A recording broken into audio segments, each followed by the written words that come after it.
প্রিয় দর্শক, আসসালামু আলাইকুম। দর্শক, আপনাদের প্রীতি ও শুভেচ্ছা জানিয়ে শুরু করছি আমাদের আজকের প্রতিবেদন। তো দর্শক, আজকে আমরা এক অসহায় মেয়ের গল্প তুলে ধরব, যার নাম হচ্ছে রেশমি।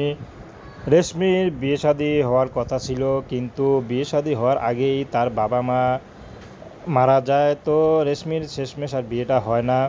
তো রেশমি বর্তমানে তার ফুপির কাছে আছে, ফুপির কাছেই থাকে। কিন্তু রেশমি তার সেই শোকের কথা ভুলতে পারে না। তো রেশমির ফুপি চাচ্ছে রেশমিকে যদি তত তাড়াতাড়ি বিয়ে দেওয়া যায় ততই মঙ্গল, তাহলে হয়তো বাবা মার কষ্টের কথা একটু ভুলে থাকতে পারবে। সেই জন্য রেশমি এখন ইউটিউবে এসেছেন ভালো একটা মনের মানুষের আশায়। যদি ভালো একটা মানুষ পেয়ে যায় তাহলে ঘর সংসার করবে। রেশমির ব্যক্তিগত কোনো পছন্দ নেই। রেশমি পড়াশোনা বেশি করেনি, ক্লাস 5 পর্যন্ত পড়াশোনা করেছিল, তারপর আর পড়াশোনা করা হয়নি। তো বর্তমানে রেশমি ফুপির কাছেই থাকে। তো ফুপির কাছে থেকে ফুপির ঘরে যত কাজ আছে সব করে, কারণ একা বসে থাকলে হয়তো মনটা খারাপ থাকবে।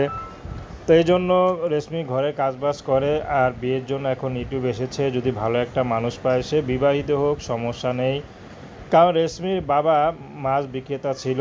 তো এক সময় যাওয়ার সময় তাদের বাবা মা রোড অ্যাক্সিডেন্টে মারা যায়। তো দর্শক, প্রেম ভালোবাসা সাহায্য সহযোগিতা বিয়ে শাদী করা একান্ত আপনাদের ব্যক্তিগত ব্যাপার। আসুন আমরা 5 ওয়াক্ত নামাজ পড়ি, সর্বদাই দেশের সেবা করি। আসসালামু আলাইকুম।